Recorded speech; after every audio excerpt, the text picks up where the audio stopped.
Time to bring it on with some of the email questions that you all have sent in. And Pat, this first one comes from Carmen, who says, I have a young granddaughter. Her mother doesn't want her exposed to religion for some reason.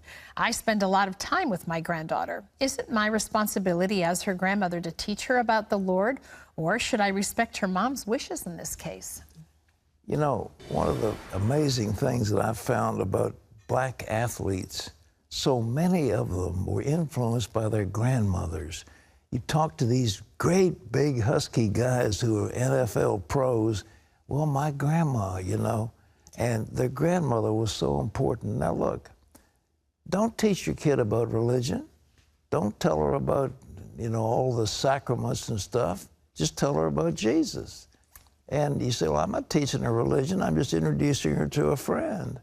And you can talk to a friend and pray about the friend and do all those things. But I just think, you know, if a parent doesn't want their child to know anything about God, you know, you're the grandparent. And just don't say, well, I'm going to indoctrinate you in the Catholic Church or the Baptist Church, but teach her about Jesus. There's nothing wrong with that. Okay, this is TC, who says, my husband and I have been serving God together for 10 years. About a year ago, he began listening to the teachings of a man who claims to be an apostle. He no longer believes in the Trinity and stopped going to church with me. Because of this, we have great turmoil in our marriage.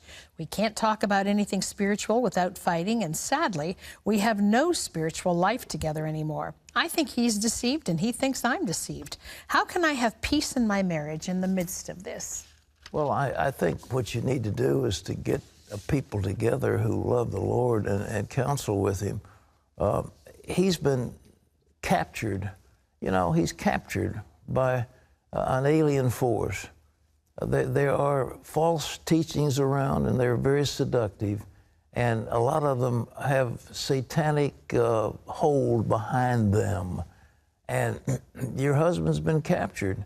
And what you need to do is to get him free. And all I can say is pray for him as if he were a prisoner of some alien power.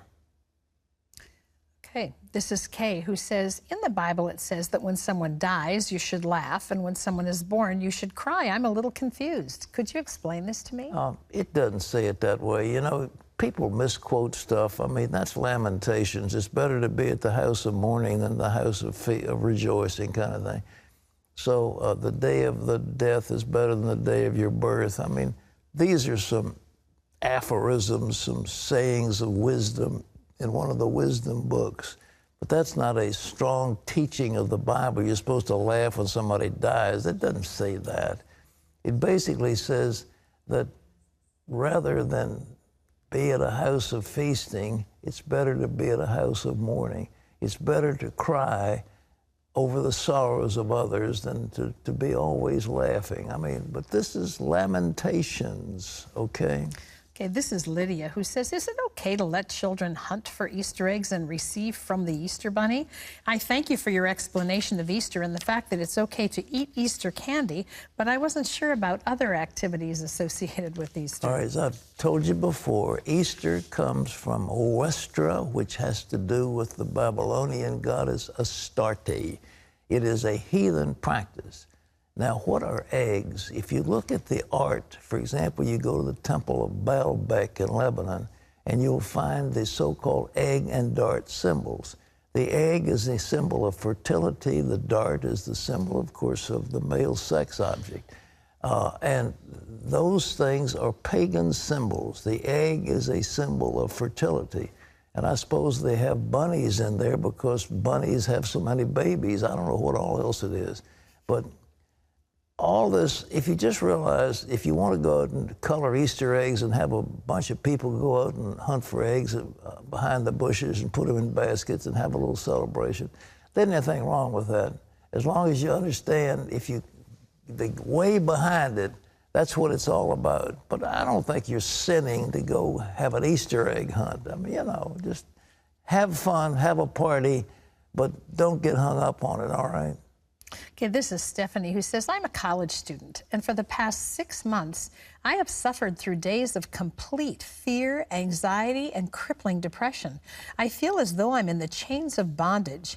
In this time period, I've sought after God with my whole being. I have to read scripture right as I wake up just to get myself out of bed. I need healing as I cannot go any further without intervention from God. What can I do? I don't know what I'm doing wrong and why God is always silent.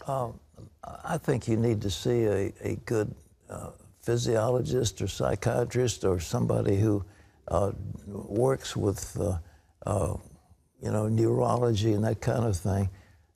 Depression does have physiological causes, and I'm not a great proponent of giving people little pills, but the truth is that extreme depression does have physiological causes. It's not necessarily spiritual. And first of all, you got to get free of any guilt you got and get right with God. But at the same time, you may need one of those antidepressants to kind of get you over this rough patch. Mm-hmm. I don't want to get hooked on those things, but nevertheless, in this case, you probably need some medicine to help you, okay? Mm-hmm.